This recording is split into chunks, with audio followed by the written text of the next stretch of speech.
Ano pong pangalan ni Kuya? Mike po. Ah? Mike. Mike. Okay, Sir Mike. Okay, Sir Mike. Ayan, ang unang tanong ko po, saan ba madalas nagpapakita ang mga multo? Cemetery. Sementeryo.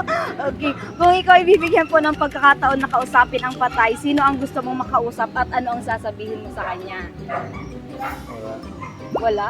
Bakit wala naman? Bakit Wala ka bang mahal sa buhay na sumalangit nawa? Tatanungin kita, Sir JV, mas gusto mo bang maglakad sa madilim na gubat o sa abandonadong eskwelahan? Mas gusto.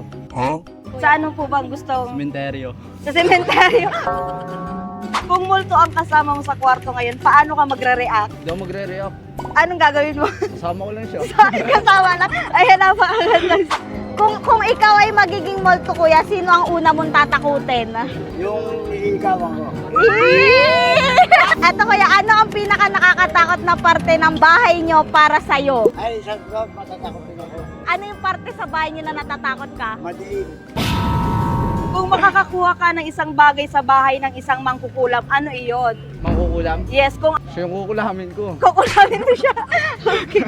Kung ikaw tayo ay magiging multo, sino ang una mong tatakutin? Sama ko. Asama mo tayo. Bakit tayo? Hindi ko naman siya tatawanin. Depende lang kanya kung matatakot siya. Kung ikaw ay magiging multo, sino ang una mong tatakutin? Ikaw. Ako daw. Bakit naman ako, kuya? Akala ko naman yung asawa mo eh. Okay. Kung bigla kang nakakita ng white lady sa daan, ano ang gagawin mo, ate? Hatos mo.